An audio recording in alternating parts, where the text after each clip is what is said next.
You know, usually when you picture the mid-1950s in America, you sort of conjure up this very rigid, categorized era. Oh, totally. Like, it's the post-war boom, gray flannel suits everywhere. Everyone's out there, mowing their lawns on Saturday and then marching right into the office on Monday. Right. It's like the cultural shorthand for conformity, really. The prevailing narrative is always that society was operating under this very clean, predictable, and frankly, completely transparent set of rules. Yeah, but then you step off the main street, you walk down a set of suburban stairs into like a wood-paneled basement, and suddenly that transparent world just shatters. It really does. You're standing there on a Friday night, the air is thick with cigarette smoke, and a guy in a tailored suit is pouring a stream of blue liquid out of a folded newspaper. Right. He waves his hand, and the liquid just solidifies into Jell-O. Which is wild to even picture. And across the room, another guy is taking a borrowed gold watch and just making it vanish into thin air. So, welcome to the deep dive. Yeah, glad to be here. Today, our mission is to transport you back to 1955 and 1956, straight into the heart of a highly active, totally obsessed subculture. We are looking at the Magicians of Rhode Island's William E. Baker Ring 44. Which they were the local chapter of the International Brotherhood of Magicians, the IBM.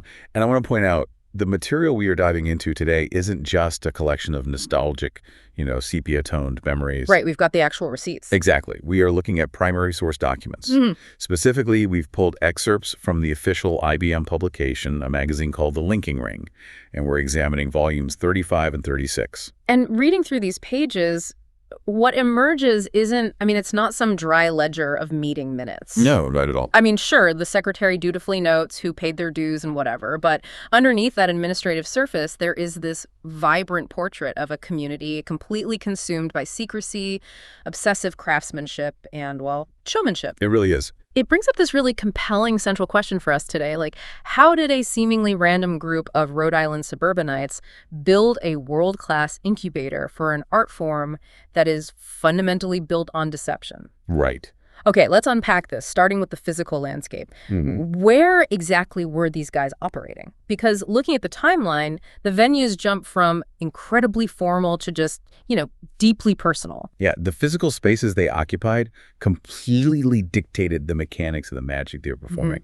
If we track the geography in the Linking Ring, their November 1955 meeting was held at the Sheraton Biltmore Hotel in Providence. Oh, wow. So really high end. Exactly. Yeah. That is a grand, high-ceilinged, very formal environment.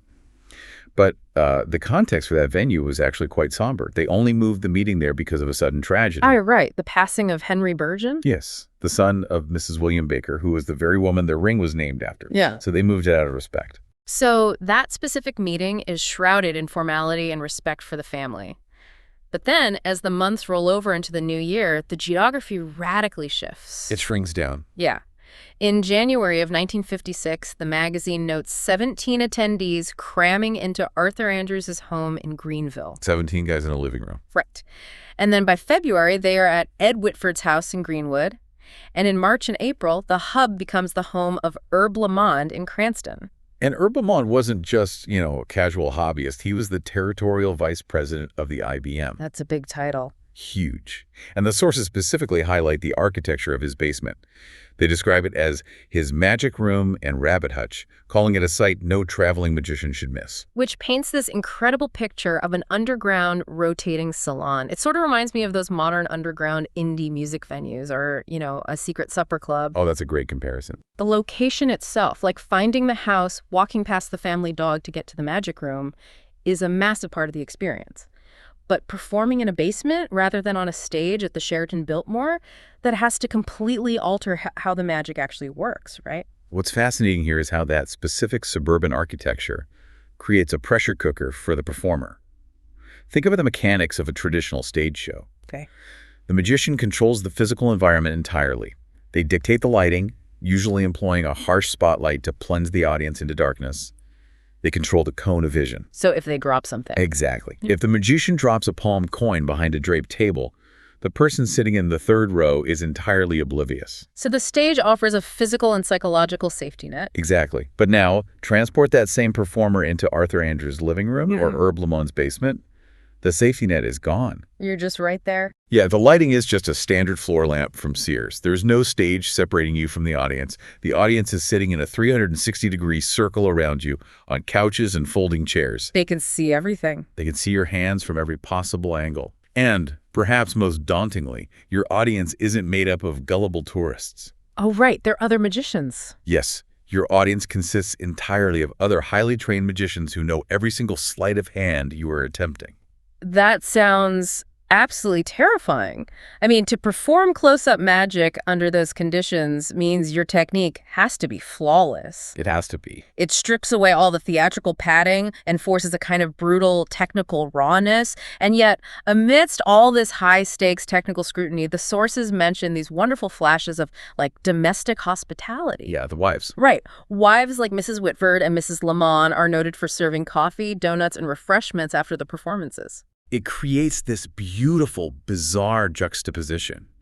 You have the intense mechanical engineering of an illusion colliding with the mundane reality of a mid-century coffee hour. Just having a donut after making a rabbit disappear. Exactly. It turns what could have been a highly competitive, cutthroat environment into a genuine, collaborative social gathering. And that DNA of the basement jam sessions stayed with them, even when they eventually moved to a permanent, more formal location at the United Commercial Travelers Hall in downtown Providence. Which brings us to the actual conjuring. Because once you understand the unforgiving environment of these living rooms, the level of craftsmanship described in the linking ring becomes mind-boggling. Oh, it's incredible. Let's look at the mechanics of what they were actually pulling off. We can start with a performer named Joe Sylvia, who operated under the classic stage name Devilino. A fantastic mid-century moniker. Right. So Devilino closes one of these intimate shows with a visual effect where two large burning candles are suddenly transformed into beautiful flower bouquets. A classic stage illusion. But there's a specific passing note in the secretary's report that stopped me in my tracks. It just says, Joe makes his own flowers. Yeah, and that seemingly minor detail is the key to understanding the entire subculture. How so? Well, magic isn't merely the 3 minutes of performance. Yeah. It is the invisible hundreds of hours of fabrication. To make artificial flowers for a candle-to-flower effect requires a deep understanding of materials engineering. Really? For fake flowers? Oh, absolutely. Those flowers have to be meticulously crafted from specific spring steel and dyed feathers or silk so they can compress incredibly tightly inside the hollow shell of a fake candle. Oh, I see. But then they have to expand instantly and perfectly the second they're released. So if he buys a prop from a store, he's just executing someone else's engineering. Right. But by making his own flowers, he's inventing the physics of the trick himself. And we see this dedication across the board. Like, Armand Landry is performing the classic tissue-to-hat and tissue-to-pants effect. Which is very visual. Yeah. And Chuck Harrison brings in color movies of major magic conventions, like the legendary Blackstone show, to just study the masters. But then we get into routines that are just deeply surreal. There's a sequence performed by Lee Kingsford that I have to break down. The newspaper routine. Yes. Okay, so Kingsford stands up and produces blue liquid out of an entirely flat folded newspaper. Right, impossible on its face. Then he takes a red silk handkerchief, passes it through his closed fist, and the silk turns blue. He places that blue silk into a cylinder, covers it, and when he lifts the cover, the silk is dissolved back into blue liquid. It's so layered. And wait, finally, he pours that liquid into a Pilsner glass, turns the glass completely upside down over a tray, and the liquid has transformed into solid Jell-O. It is a masterclass in building an escalating narrative of impossibilities. Yeah. He isn't just doing a trick. He's establishing a rule, in this case, the manipulation of the color blue in its physical state, and then he continually breaks his own rule until the audience's brain just short circuits. But they weren't just relying on visual gags or mechanical props, right? The intellectual rigor of the mentalism they performed was staggering, especially when you factor in the technology of the era. Oh, the technology limitation is key. Yeah, so Art Andrews performs an incredibly baffling spelling effect called Zerancism, originally devised by a magician named Mike Zerance. And then Stuart Cumming executes what the secretary literally calls the finest telephone test I have ever seen, specifically noting that it was Cumming's own original method. We have to contextualize what a telephone test means in 1956. Yeah, set the scene. Today, if someone guesses a word you're thinking of over the phone, your first thought is that they looked it up on the internet or they have caller ID, or they are texting an accomplice. Right, there's a digital trail. In the mid-50s, none of that safety net exists. Right. You were dealing with heavy mechanical rotary phones, party lines, and analog operators. So clunky. Exactly. To pull off a seamless mentalism effect over a telephone line back then required either an astronomical level of psychological manipulation to force the spectator into thinking of a specific thing. Which is incredibly hard. Or it required an invisible, flawlessly memorized verbal coding system between the magician and an accomplice on the other end of the line. It's pure weaponized psychology. But here's where I get tripped up reading these sources. We have candles turning to spring-loaded flowers, liquid turning to jello, and mind reading over rotary phones. Yeah, the flashy stuff. It's all incredibly flashy. Yet during the January meeting at Arthur Andrews' house, the main event was a lecture by Lee Kingsford on the history of playing cards. Wait. He literally stood there using illustrations of old-time cards and exhibiting historical decks. To me, that sounds like a massive momentum killer. Like, why would a room full of performers who just want to see the next impossible thing dedicate an entire evening to a dry history class? Doesn't overanalyzing the history destroy the illusion? Well, it might destroy the illusion for the spectator, but for the practitioner, knowing the history of the tools is the foundation of the magic. How so? If you only memorize where to put your fingers to execute a sleight of hand, you are merely a technician. But if you understand the centuries-long evolution of the pasteboards you are holding, how the ink was stamped, why the court cards are designed the way they are, you stop being a trickster and become a scholar of deception. So it's about elevating the craft. Precisely. We see this echoed when Ed Whitford gives an instructional lecture at another meeting strictly on the finer points of handling a deck. He isn't teaching a trick. He's teaching the technique itself. He is teaching the atomic structure of how a card moves through the air. By studying the history and the fundamental mechanics, they are anchoring their hobby to a centuries-old lineage. It transforms that suburban living room from a place where guys do tricks after work into a sanctuary preserving an ancient art form. That changes the entire framing. It's the difference between someone who learns to play a single song on the piano by memory versus a jazz musician studying classical chord progressions so they can improvise. Exactly. The history gives the innovation its weight. And speaking of lineage and preserving the art form, we have to look at the social hierarchy of Ring 44. Because when you map out who is actually in these basements, the spectrum of membership is just wild. This wasn't an isolated island of amateurs. No, the intersection of local hobbyists and global power players in Rhode Island is truly unique. Let's talk about the top of the pyramid. You have a man named Charles A. Roscombe. According to the pages of the Linking Ring, Roscombe isn't just a dues-paying member of Ring 44. Not at all. He is the international president of the entire IBM. He travels extensively across the United States and Canada, visiting magic rings everywhere, acting as the global ambassador for the craft. But his home base, the place he returns to, is Warwick, Rhode Island.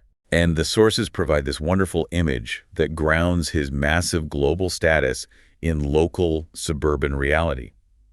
When Roscombe finishes touring the continent, he goes down into Herb Lamont's basement. Right. And there on the wall, the local guys have proudly displayed a map of the country, tracking the route the Roscombes traveled, pinned up right next to newspaper clippings from all over the U.S. It's amazing. You basically have the CEO of Global Magic sitting on a folding chair in his buddy's basement eating donuts. Exactly. Yeah. And Roscombe brings this immense institutional gravity to the group. He's the one who steps up to preside over the heavy existential moments for the local ring. Like what? The sources note him leading the broken wand ceremonies for deceased members. Oh, right. Like Joseph Faria and Dr. Malford W. the Furlius, who was a 25-year member of the Brotherhood. And the broken wand ceremony, I mean, that's a very specific ritual. It is a vital piece of the culture. It is a solemn, highly ritualistic acknowledgement of a magician's passing, where a wand is literally or symbolically broken to signify that the magic of that specific performer has come to an end. Wow. It is a stark reminder to everyone in the room that they are part of something larger than themselves. You see a similar reverence for time and loyalty when they announce that member Bill Satchel has become eligible for his 25-year emblem, which was to be presented at the massive 1956 convention in Miami Beach.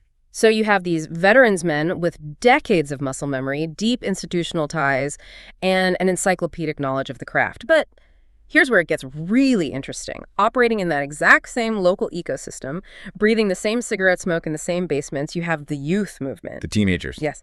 You have Arthur Andrews Jr. from Greenville, who isn't just learning tricks. He is actively compiling a column called The Hocus Pocus Parade Teenage Number 2 for the Linking Ring magazine. He's public. Right. He's soliciting, editing, and publishing magic invented by teenagers from all across the country.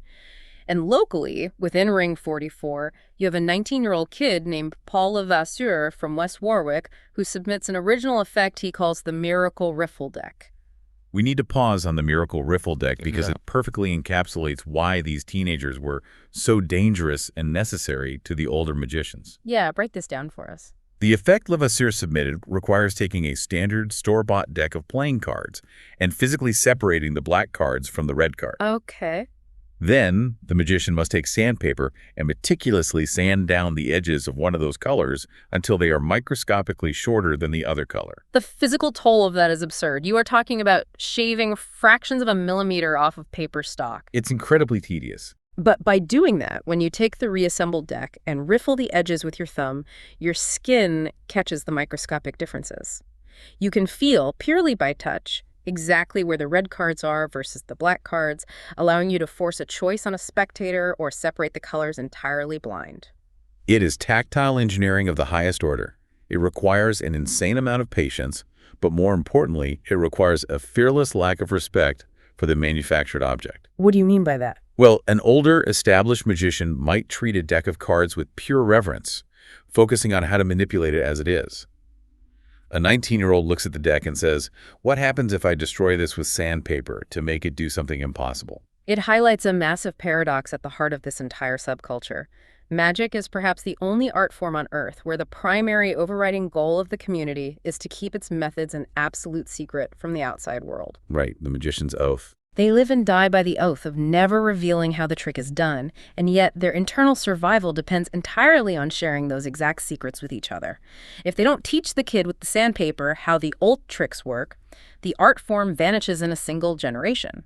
If we connect this to the bigger picture, this is the exact structural tension that makes an incubator thrive. You absolutely need the elders. It's institutional knowledge. Right. The men, like Roscam, the 25-year members, they provide the emotional anchor. They conduct the broken wand ceremonies to remind the group that this isn't a passing fad. It is a lifelong pursuit. They ensure the history isn't lost. But if you only have the elders, the art form stagnates. It becomes a museum. It just becomes a room full of guys playing the same jazz standards over and over. Precisely. That's why the 19-year-olds are the oxygen in the room. They aren't bound by the way things have always been done.